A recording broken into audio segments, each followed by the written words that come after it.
Masibanjwa ngapha emakhaya late siyashawa sibulawa.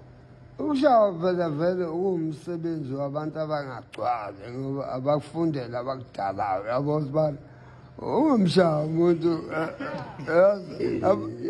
sibani abakufundeli abakudalayo kuwo yabo. Basuke bekushayelana nje. Ngoba ubusebenza ngalo time yabo. Bengakushayi. Ngo Sezonja isigebengu.